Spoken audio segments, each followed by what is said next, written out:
Questa sera noi ricordiamo Don Gerlando Re.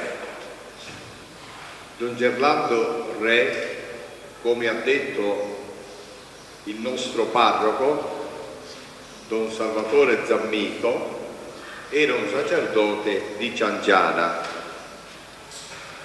Anzitutto un vivo ringraziamento al vostro parroco per aver accettato questo incontro. Perché stiamo parlando di Don Gerlando Re? La nostra associazione Evangelium Vitae da alcuni anni sta cercando di ricordare figure che si sono distinte nella nostra diocesi. Ecco, siamo anche il nostro Don Gerlando Re.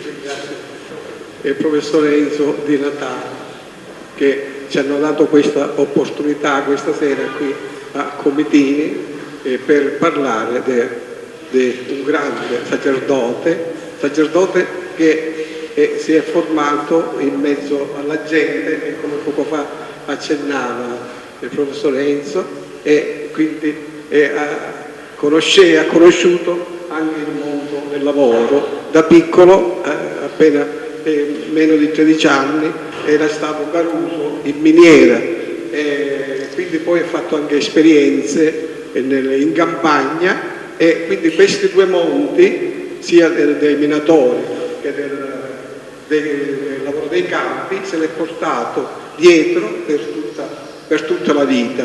E poi è stato impegnato anche nel sociale, come giustamente si diceva poco fa, per difendere i lavoratori e per cercare di far migliorare le condizioni sia retributive che degli ambienti di lavoro. Visita per presentare questa, non dico perché era mio fratello, questa bella figura di sacerdote. Perché vi dico bella? Bella perché alcuni suoi confratelli lo presentano come vi sto dicendo.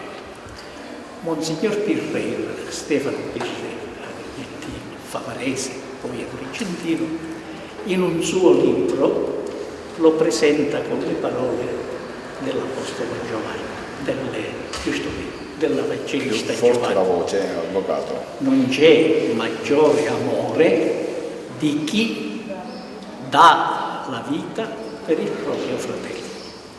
Siamo proprio nel caso specifico.